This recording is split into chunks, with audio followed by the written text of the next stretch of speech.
Welcome back to my channel. I recently posted a reaction to things said by Andrew Tate on a channel called Just Pearly Things. Ever since I first saw that particular video, I wanted to react to more of it. Let's start with this short clip. And it's a status game, right? And it's becoming harder and harder for men to play. And that's all women's fault, of course. I can just see feminists being infuriated with that statement.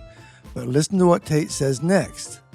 No, but it is because women choose the winners, right? Women choose who the high status males are. Oh, suddenly it all makes sense. He wasn't actually blaming women, but just stating a simple reality that, at least when it comes to sexual relationships, women do decide which men are high status. Next, Tate talks about something that women keep messing up on. There's not a girl on this panel or on the planet today who couldn't walk outside and find a man who's going to be nice to her, loyal to her, and make her his queen. Women don't want that. So they'll sit there and go, no, I want Chris Brown. And then they'll go try to get Chris Brown. Then Chris Brown will cheat. And they'll be like, I can't believe he cheated. I am devastated. Well, what the fuck do you think's going to happen? I don't know Chris Brown, but I don't respect people who cheat as if it is a perfectly fine thing to do. Tate's point is legitimate, though. Women pass up good men and go after men who aren't going to be loyal to them. And the men they are passing up may still be higher than the woman's level. Women often don't seem to understand math since they can't all get someone in the top 20%. When they do attract them, it is typically just the guy wanting sex, but with no interest in making her his wife. Tate then talks about the feminist attitude towards men. Women don't feel like they need men in a physical sense because life is soft, but it's bullshit. And it's bullshit because you still need men by proxy, one, and two, the second life gets difficult, you very quickly learn how much you need men. That's a good point. I love how I often hear a woman say she doesn't need a man, and when asked who they'll call if they get in trouble, they say they call the police, as if that is somehow not calling a man. But it is more than that. And the road you're driving on was paved by a man. The house you're living in was built by a man. The car you're driving was designed by a man. Your whole life depends on men. And the second anything bad were to happen to you, the second you were physically threatened, or times were to get hard, or war were to start, or famine, or riots, the first thing you do is find a big strong man, shit yourself, and throw the feminism out the window. Feminism goes out the fucking window the second that the snow needs shoveling, or there's a fucking broken down car, or the tire needs changing. Then all that crap vanishes. The typical feminist response is that they do many of these things too, and that's true. But in general, no, they don't. You can't build an infrastructure based on the women who are exceptions. Designing a car isn't physically demanding, yet as things stand now, it is far more likely to be a man. However, is it because women are discouraged from being car designers or even discriminated against? Or is it that women are mostly just not interested in that job? I don't know. I do know I'll see lots of little boys drawing pictures of cars, but not many little girls doing so. Tate then pushes this point more. If you got a bunch of 10 men, 10 women, stranded them on a desert island, and they had to survive, very quickly the men would do men shit and the women would do women shit. There'd be very little talk about feminism and equality, and all this shit would fucking vanish when shit hits the fan, right? I saw clips from, I believe, the Survivor TV show, where they put the women one place on an island and men at another. The men immediately set things up to create shelters, get food, etc. The women immediately laid out in the sun to get a good tan. Sure, there are women who can do many of these things. I've talked about the Filipina P, and she has videos about survival skills, including building a hut from scratch. Perhaps her stepfather decided to teach her the skills men would be more likely to have. But the fact is, in general, these are things men more naturally do. Tate then talks to the women about the issue of the sexual marketplace. You are the gatekeepers that have all the power. And this is what's actually truly interesting about the sexual marketplace, because whenever women go, there's not enough good men, then why are you fucking, of course, why would they be good if you don't make them be good? Good point, but before commenting, let's see what he follows with. Women are the gatekeepers. You women actually have all of the power. This is what's beautiful about the whole thing. Yeah. Women are constantly complaining. You have all the power. You're the ones who get to choose. You know who you should be mad at for all this shit? I'll tell you who you should be mad at. You know who threw away all the female power in the sexual marketplace? Promiscuous females. Because now you got chicks who will bang anybody without trying. So why should a dude get up and try? Well, women used to have the power, But I think Tate's description is simplistic. Prior to modern feminism and birth control pills in the 1960s, women did have the power. It not only controlled sex, but the relationship in a more general sense. When you hear about a couple breaking up, it was usually the woman who made the decision. And it was often made because the guy was putting too much pressure on her to have sex. So she'd drop him and also tell her friends, and suddenly none of the good women would date him. That only left a minority of women with well-known bad reputations. But then feminists said women shouldn't be treated differently than men in sexual matters. It wasn't fair, they said, that a sexually active male was praised, but a woman was criticized. So women lowered their standards. As a result, suddenly there were far more women available who would have sex, and the women who still had high standards suddenly had trouble even getting dates. Eventually, many of them ended up lowering their standards as well. So, yes, promiscuous women gave away the power women had, but it was modern feminism which caused that change. Tate goes on talking about a double standard many women apply to men. When you were at your peak value, you had zero interest in monogamy. But then you find a man who's 35 at his peak value. He's finally struggled and worked because when he was 19, no girl spoke to him. When he was 23, he was broke. When he was 24, he had no life experience. When he was 25, he couldn't fuck. When he was 20, whatever. He finally gets to the point where he's now at his peak value. Him at 35 is you when you were 19. And then you're sitting there saying to him, no, you should be monogamous. It's like, well, you fucking weren't. You did whatever you wanted in your peak. Now I'm finally got there. And I had to work for my shit. God gave you. God and L'Oreal gave you. I had to fucking struggle. I had to go through hell to get on this yacht. You got on the yacht with an Instagram DM. I had to buy it. And now you're telling me I need to fucking settle down and behave and grow up? There are some flaws in what Tate says here, though he is correct about the double standards some women use and how they can get on the yacht just by being young and beautiful, while the man has to actually earn the money to buy it. The point about makeup is legitimate, but I've seen men talk about having to go to the gym for years to build their bodies to attract a woman, but many women do the same thing to keep their bodies in shape. Moving on to the issue of a man continuing to take care of his child even if he and his wife break up.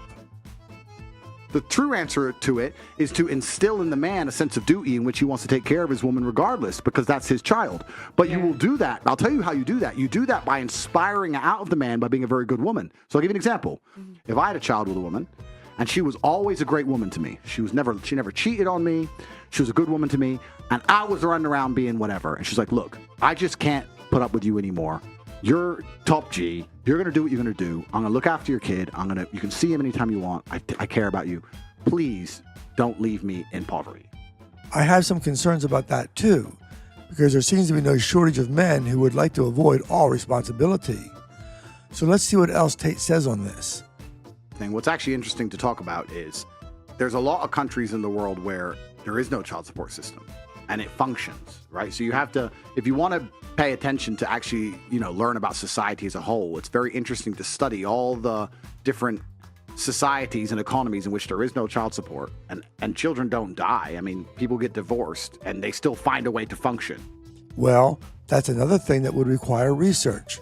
Tate says it works, but just what does that mean in the day-to-day situation? He says children don't die. Okay, maybe not. But maybe they grow up in unnecessary poverty. I'm not saying Tate is wrong.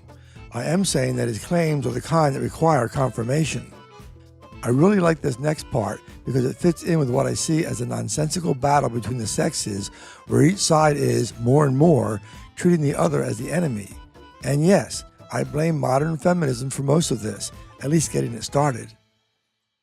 As a man, now the game has changed. In the game of chess, sometimes it's not about winning. It's about making sure you don't lose. If you can not lose, if you can not blunder any pieces and protect your king long enough, you'll win the game. And there's a lot of men who are now like, okay, how do I not lose? Well, you know what? I become fucking ruthless. That's how I don't lose. I get all my sex because the women are promiscuous. I get laid as much as I want.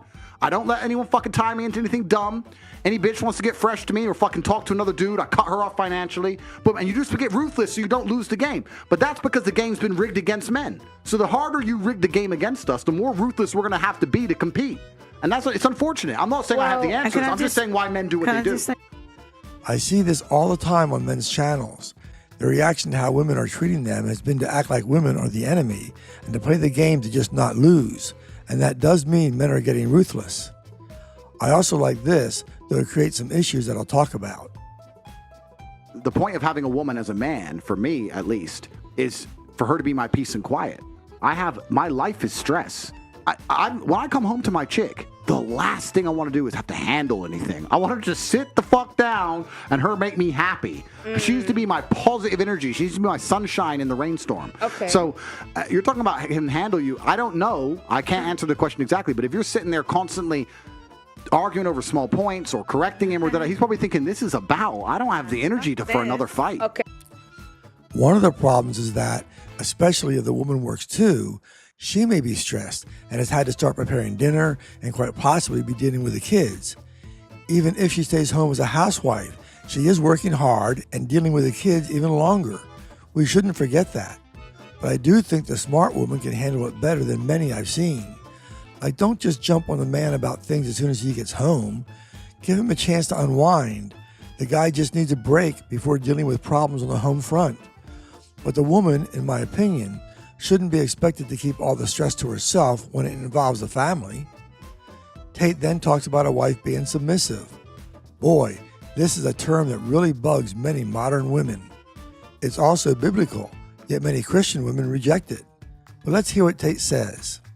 Because a lot of women talk about being submissive, but they're submissive when it suits them. That's not submission. So she wanted to go to the concert. He said no. She trusts him as a man. She didn't go. Absolute respect for that. That's exactly what my woman would have done. Exactly the same thing. Women go, I'm submissive. You're submissive when he's buying you shit in bed and you're submissive. But the second he says something you don't like, you instantly turn off the submission and run your fucking mouth. That's not submissive. That's manipulation. That's bullshit. I'm not even sure where the line should be drawn, yet I believe in submission. However, I'm not interested in being some sort of rigid boss at home or at work. I also think his comment about the woman trusting her husband is critical. I have to wonder why she would marry him if she didn't trust him. I definitely believe that if there is a difference of opinion with no compromise I can accept, I'll make the final decision.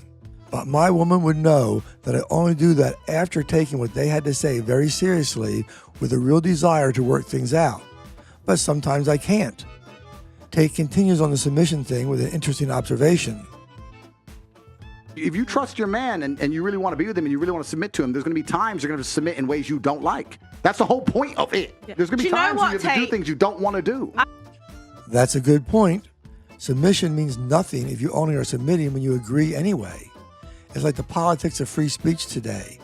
Everyone says they favor it, yet large groups still deny it to others by simply labeling it as offensive or as hate speech.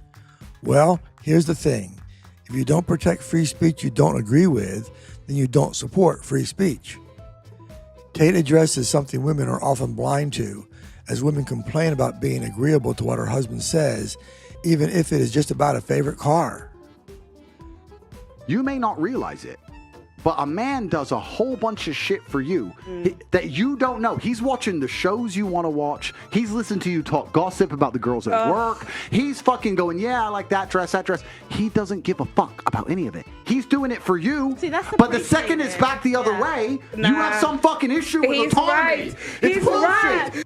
Men are saying things women want to hear so their woman is happy, even when the man doesn't really care. This is the same thing as pointing out women should be agreeable, but women get all bent out of shape when it is suggested they do it. Tate goes on to point out how simple men are and thus how easy they are to please. Men are so simple. We are so simple, and the truth is, women know it. This is what's amazing. Women pretend they're confused. You're not confused. You know. You're just egos are in the way, and society's telling you something else, and you just fucking refuse to be agreeable, nice people. So, no, and then it's you true. wonder, and then It's you wonder true. why men have this fucking problem marrying. Women used to, at least with my parents' generation, know all this and pretty much got what they wanted by giving the man what he wanted. Tate continues. Just like the game of chess, if you play chess, it's not big moves that make you lose. It's small positional plays. It's that time you argued about your favorite car. It's the time you disagreed with him about the favorite band. It's the dumb shit that adds up. Whereas really, truthfully, if you're truly smart about the game, you can get him to a point after a few months where he's like, she's my soulmate. She loves everything I love. We think the same. Our hearts are connected. Boom. And then you're safe. I agree that it is mostly simple things, but some are pretty big, like how often you have sex. I've heard from way too many people, not to mention seen the research, that women often cut access to sex by a lot after marriage. It is just a simple fact that, in most cases, the man wants sex more often than his wife. Yet women often don't seem to think it is a big deal to only agree once a month or even less. I think, since most men know this often happens, that the first time his wife declares she's tired or something, he's immediately going to wonder if that is just a first refusal of many. A woman should recognize that problem and, assuming she really was extra tired or not feeling well, then make a special effort the next day to maybe initiate sex, as if she really regretted the prior night. That preserves the man's ego and, in a lot of cases, only takes minutes of her time. Is that asking too much from a woman who says she loves you? I find it interesting how women especially seem to accept any behavior, like a man being gay or transsexual, etc., with a statement like, they were born that way, so it's fine. Yet so many women won't accept the way men are born. They insist they must change. Here's another good point from Tate. I'm telling you the baseline of how men truly function. If I'm expected to fight and die to protect you, because that's what is expected of me by society and of you. You may think you don't expect that of me, but if we're walking down through London in the middle of the night and two guys come up with machetes, you're going to hide behind me, knowing I'm going to die, because I can't win this fight. I'm expected to die to protect you. Well, then I expect you to agree with me. Sounds reasonable.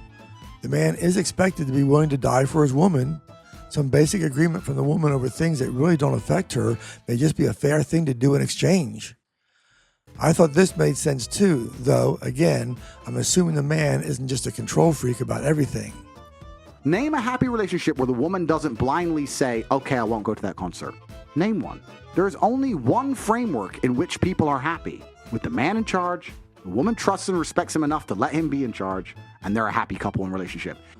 When I listen to women talking in YouTube videos about what they want, in spite of their claims that they want an equal partnership, they very consistently also said they want a man who is taller than them, stronger than them, better educated than them, with more income than them, etc. Think about it this way. They want the man to be better in every way, yet then say they want total equality in the marriage. Like submission, this is a very tricky topic. I believe in equality, but as I pointed out before, there can be times when there is no good way to compromise, yet a decision must be made. I do subscribe to the idea that the man would have the last word, but the wise man also recognizes when his wife has the better argument. I think of it as the difference between being the leader of the family versus being the abusive boss.